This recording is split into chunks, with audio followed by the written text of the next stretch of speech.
montei escritório conjunto com meu irmão e com um rapaz japonesinho chamado Kim Kataguiri, que se tornou, então, o Movimento Brasil Livre. Nisso, organizamos manifestações que derrubaram o governo da Dilma Rousseff, fui vice-presidente do Comitê do Impeachment, ajudamos à época a Operação Lava Jato.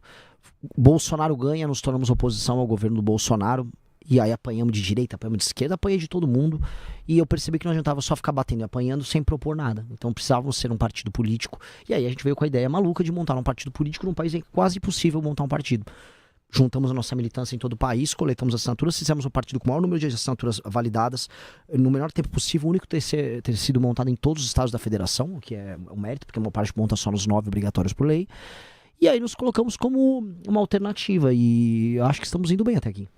O Brasil tem tantos partidos políticos. Eu já te fiz essa pergunta Já. uma vez e vou Me repetir aqui na rádio. Não tinha nenhum? Era preciso montar um partido novo? Lógico. Até porque temos poucos partidos, Mara. Pouquíssimos partidos aqui no Brasil. Temos muitas legendas. Concordo com você que legendas tem. Por exemplo, União Brasil não é uma grande legenda? Tem Márcio Canella, tem um monte de coisa no União Brasil. No União Brasil, você pode ser qualquer coisa. Você pode ser petista no União Brasil. Você pode ser o que você quiser. A característica do União Brasil é não ter característica. E o PP? Mesma coisa. Era governo Bolsonaro e era governo Lula. E o PSD do Kassab? Mesma coisa. Eles não são partidos. Pela definição clássica do que é um partido, esses não são. Esses são apenas, vamos dizer, legendas que você faz negócios. Você faz negócio com o governo A, governo B, governo C. Então, partido. Aí eu tenho Quais são os partidos que...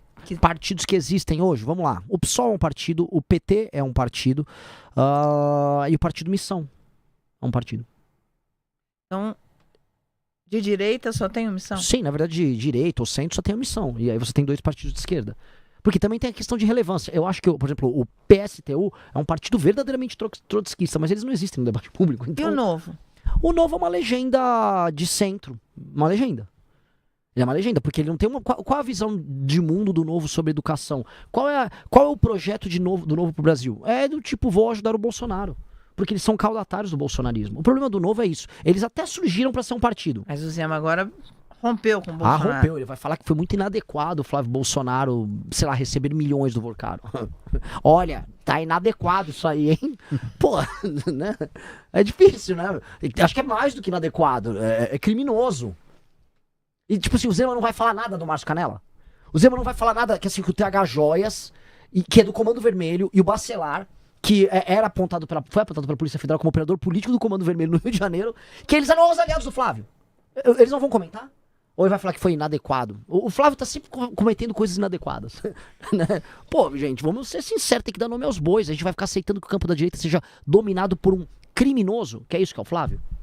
O seu principal adversário hoje no seu caminho nessa campanha presidencial é o Flávio? É conquistar os eleitores do Flávio? Sou eu mesmo, Mara. Sou eu mesmo.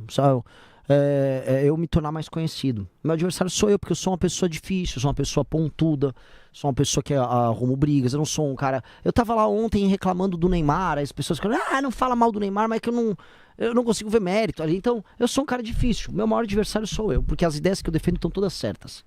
Todas certas. Eu consigo... O nosso projeto pro Brasil é o melhor projeto possível. Mas meu adversário sou eu, porque se eu souber apresentar essas ideias bem, nós temos que ganhar a eleição. Porque o certo tem que se impor. Agora, Renan, como é que a gente vence, né, esse processo de polarização que a gente vive, né? Porque é muito latente isso, né? A polarização, o cara ou é um ou é outro. Como você se apresentar como uma terceira via, uma solução viável para o país? Primeiro, negando a ideia de terceira via. Toda vez que você falou terceiro, você imagina, isso aí é isso é um step. Não é, cara. Nós somos a medalha de bronze, é a medalha, né? de bronze, é o prêmio de consolação, é a Miss Simpatia. Tipo, foi a Simone Tebet na última eleição. Ela ganhou o prêmio de Miss Simpatia na eleição. Eu não quero ser Miss Simpatia, eu quero ganhar deles. E pra ganhar deles eu não tenho que me colocar como uma terceira opção. Eu sou a única opção viável. E se eu olhar direitinho, nem acho que exista polarização. E esse é o desafio que eu coloco, senhores analistas políticos, porque eu também, antes de ser um candidato, eu era um analista político de um grupo político. Não era um jornalista. Né? Meu compromisso era com a vitória do meu grupo político. Me coloco aqui como alguém profundamente parcial. Mas nesse sentido, a análise minha sempre foi, esses são duas lideranças políticas baseadas em carisma, mas que não são extremistas. Nem o Lula nem o Bolsonaro são extremistas. E por não serem extremistas, eles ficam amalgamados no centro, participando do debate público dentro de uma clave de carisma. Então, a carisma e identidade. O Lula tem um carisma e identidade que a classe D e os lugares mais humildes do Brasil sentem aquilo, e aí ele tem uma aliança com o topo da pirâmide social, porque as elites gostam da perspectiva de esquerda. E o Bolsonaro, ele tem uma questão de identidade com as classes médias, especialmente do centro-sul.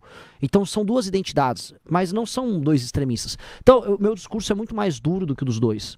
Muito mais firme. Bolsonaro não é um extremista? Eu não acho, não, de maneira alguma. E as declarações, sucessivas declarações que ele deu contra a democracia? Mas, E o mesmo próprio 8 de janeiro, enfim, ele não entregou, ele não passou o governo para o Lula. Quer dizer, ele perdeu uma eleição e não vai para a oposição. Ele sai, desaparece, deixa ferver aquele caldeirão ali de golpe e... É que eu não acho que isso o enquadra como um extremista. Você pode enquadrá-lo como um antidemocrático, mas isso não é um extremista.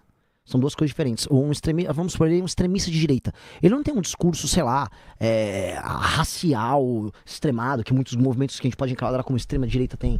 Ele não tem um... O que eu quero colocar, o discurso do Bolsonaro nunca foi extremo em nenhum termo, nem econômico, muito menos nos elementos mais ideológicos que a gente pode chamar de extremista de direita.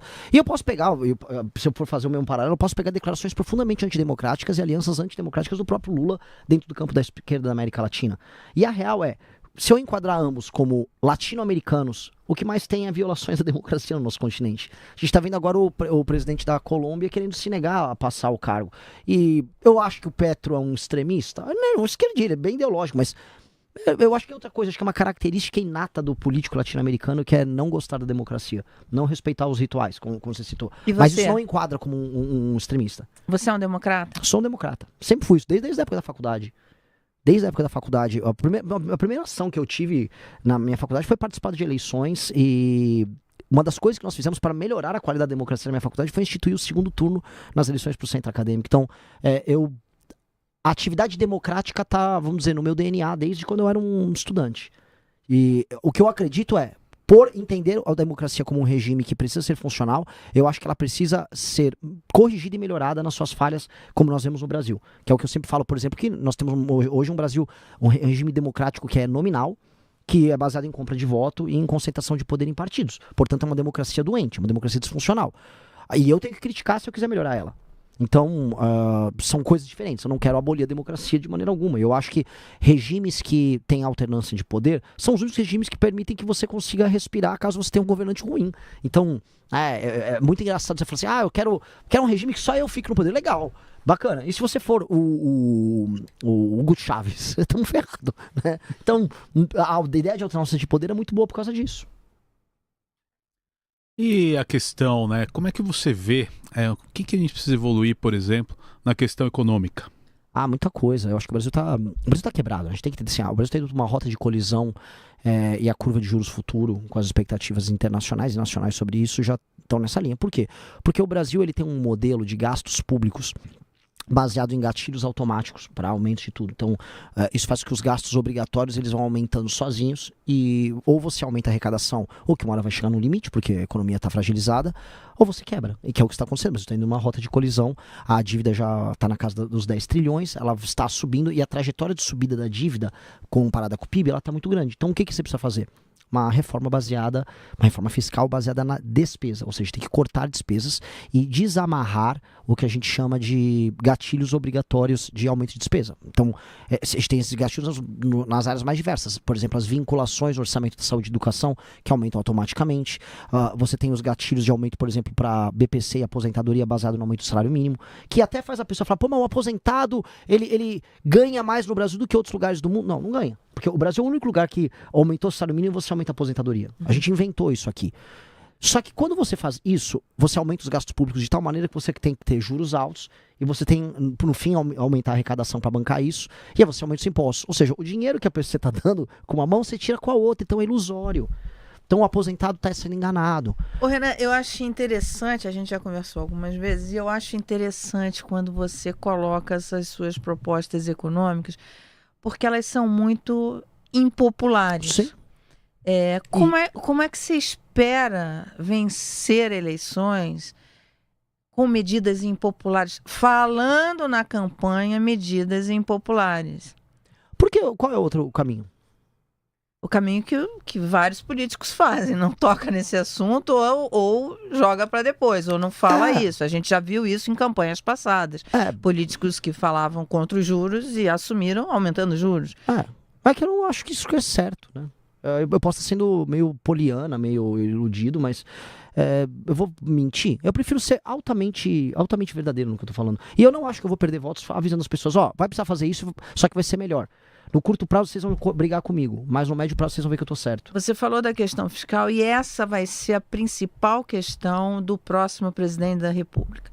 Porque, principalmente pelas últimas medidas e tudo isso e mais um pouco do que vem acontecendo, existe uma bomba fiscal para 2027 qual será a sua, se eleito, qual será a sua primeira medida fiscal? A primeira? É essa. Justamente, a gente tem uma PEC protocolada. Mara, eu tô sendo assim... até o Stuhlberger falou, olha, o único cara que parece que cometer sincericídios, quer falar a verdade sem ter medo de se machucar, é o Renan. E eu vou continuar. Então assim, eu vou ser bem sério. Eu já tenho uma PEC protocolada, o Kim já protocolou a PEC, que é uma PEC do equilíbrio fiscal, que economiza 3,3 trilhões em 10 anos. Ela já tá lá no Congresso. Eu só vou pegar, vencer as eleições. Eu vou pegar um avião pra Brasília. Eu vou tentar ir de carro, encontrando as pessoas nas ruas. Ei, ganhei, que bom, que delícia, que legal. Vou até Brasília. Vou sentar numa mesa, vou chamar os presidentes dos partidos, vou chamar as lideranças bancadas. Eu ganhei, eu preciso passar essa PEC agora.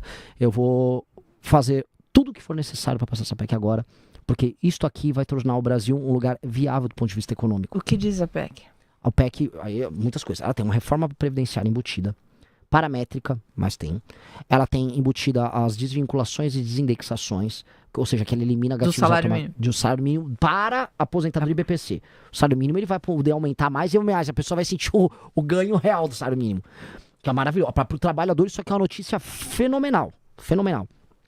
Para aposentado também, tá? Porque ele vai parar com a ilusão, tipo, aumentou minha aposentadoria, tudo bem, mas a carne aumentou mais. Então a gente vai conseguir controlar os gastos e isso vai ter um efeito benéfico para aumento de preços. 3. Vamos mexer em renúncias fiscais, especialmente no topo. A gente tem, por exemplo, a Honda na Zona Franca de Manaus, tem 16 bilhões de renúncia fiscal. Uma empresa. Nós vamos mexer no alto funcionalismo. Então, só aqui, eu tô falando aqui um escopo de uma reforma muito profunda. Que precisa ser feita reforma administrativa. Ela mexe com as carreiras. Assim, estou falando aqui da reforma mais ambiciosa do Estado a ser feita, e ela vai precisar ser feita entre novembro, dezembro e janeiro. Eu preciso passar ela já na transição. Então, ela é a reforma mais ambiciosa para a gente colocar o Brasil no lugar. Porque eu não vou poder, nem eu, nem nenhum presidente vai poder assumir o Brasil sem ter endereçado a questão fiscal da maneira correta. Porque enderecei a questão fiscal, aí eu só vou poder cuidar em termos de matéria econômica. Olha só que legal.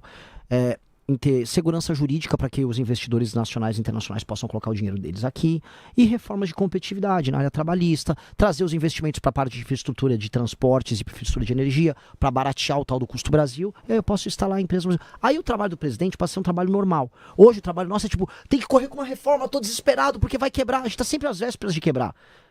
Com essa reforma, a gente não fica mais às vésperas de quebrar, muito pelo contrário, a gente vai para um caminho, que é o meu sonho, de chegarmos a um dia a um déficit nominal zero. Olha que coisa maravilhosa. Coisa de país de primeiro mundo. A gente estava vendo a Noruega do Haaland. É coisa de Haaland. Noruega do Haaland. O país já teve déficit no governo Lula. Déficit nominal zero. Eu esqueci, mas ela precisa ser política no de Estado. Segundo... mas já teve no primeiro... Tem, segundo, porque ele manteve... Quando o Palocci era ministro. Ele manteve o tripé da época do Fernando Henrique e aumentou a arrecadação porque a economia cresceu.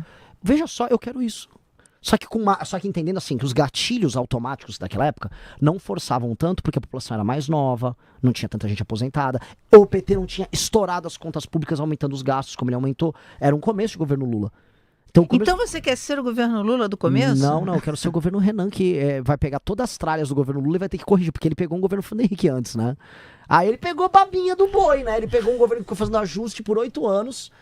E aí ele só cuidou de pegar um boom das commodities lá da China, políticas de estímulos econômicos, aumentou a arrecadação. Legal. Aí ele fez toda a caca. Eu tô pegando a caca.